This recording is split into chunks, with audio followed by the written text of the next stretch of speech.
We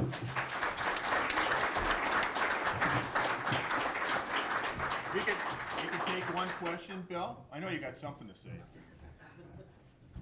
First of all, thank you very much, Justice, for being here today. It's great being with you. My question involves two dimensions of things that you actually talked about very articulately, and that is the separation of powers, the three distinct divisions, and the Roman goddess Lady Justice, who carries her sword and her balance of justice and her blindfold. Yep.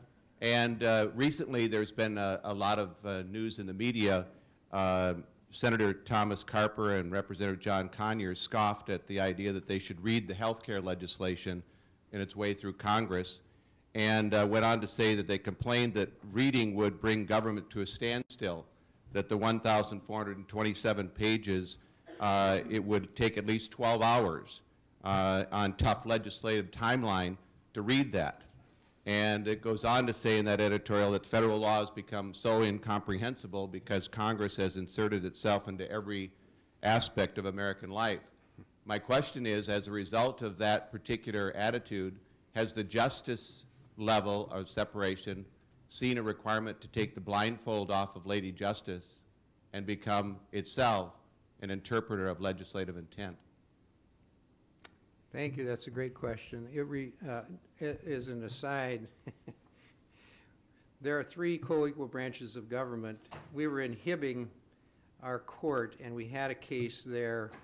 We go around the state twice a year and have cases in front of high schools, so the high schools get to experience what we do and experience and understand the three levels of government.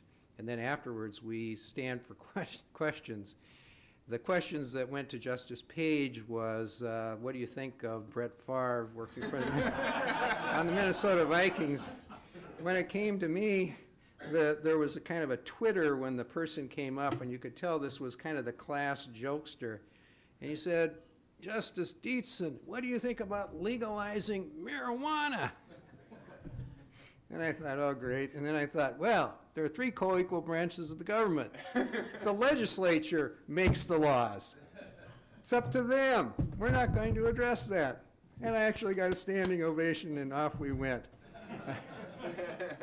I think that our court, at the state level, we have canons of construction set forth by statute by the legislature that we interpret the plain and ordinary meaning of the words of the statute.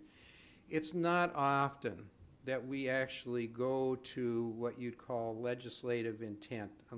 First, there has to be an ambiguity. Second, the legislative intent as it in the debate has to be very clear. And what happens is you hear this debate and you don't know who represents who. You know, Speaker so-and-so has asked a question and says this. Well, okay, you can think about that, but does that represent the majority of those who passed the bill? So I'm always a little bit skeptical about using a debate to come up with the meaning of the words.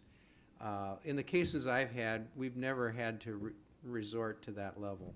But we do read the words of the statute to interpret it. We don't follow the adage that ignorance is bliss, that you don't have to reach for 1,400 pages. I want to again thank Justice Dietzen for being here, and I want to also remind all of us that we have the opportunity to follow up on the advice that Justice Dietzen has given, and to present a referendum on the quality of the good advice and the sound judgment that he exercises, because he's up for election next year. So 2010,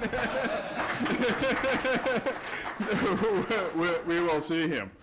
And I also want to give special thanks to Grand Casino Mille Lacs and Hinckley for being our series sponsor, and to thank this month's sponsors, Politics in Minnesota and Capitol Report, Larkin Hoffman Attorneys, Swank Audiovisual, and Comcast.